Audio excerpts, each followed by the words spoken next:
I work with companies large and small. Reef is a sandal company up in Carlsbad, the premier sandal company of surfers worldwide.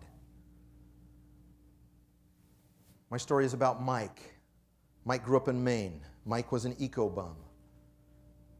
Mike barely graduated from the University of New Hampshire. He lived in a farmhouse whose plumbing didn't work all the time. He didn't care because he could gnaw on bark and get a good meal. 10 years after college, he waited tables, saved up his money, lived in his mother's basement, and went surfing and skiing and snowboarding around the world. He woke up, he said he woke up at age 30 in his mom's basement, and he said, you know, if I don't do anything different, I'm going to wake up and I'll be 40 in this same basement. So he had a friend who worked at Timberland. Timberland's a renowned company, very socially responsible. Since he didn't really have a resume of an MBA, he got a job as a shoe tester. A shoe tester takes out new shoes, and they go to construction sites, and they say, hey, how would you like to try these shoes? I'll come back at the end of the day, you tell me if you've got blisters or it really worked. They do the same thing with rock climbers or anybody that was using the Timberland shoes. But he got completely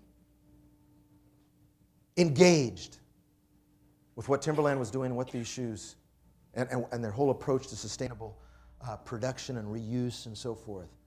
So he got recruited by Reef. Reef didn't care anything about sustainability. They were just looking for somebody who was really good with shoe production because he'd gone into the shoe production side of it at Timberland.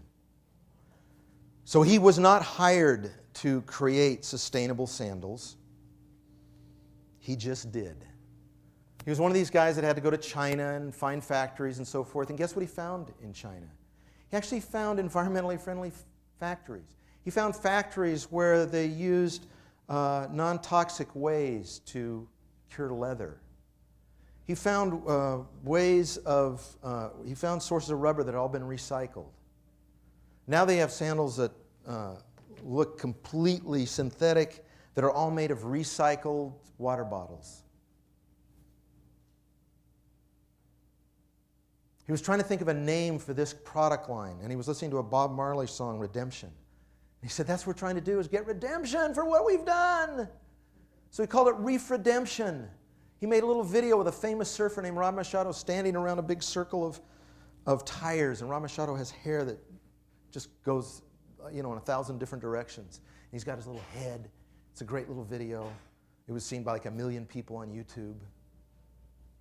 And so this whole product line began to be the heartbeat of Reef. Here's a person, by the way, this little tiny company is owned by a very large multinational New York Stock Exchange company.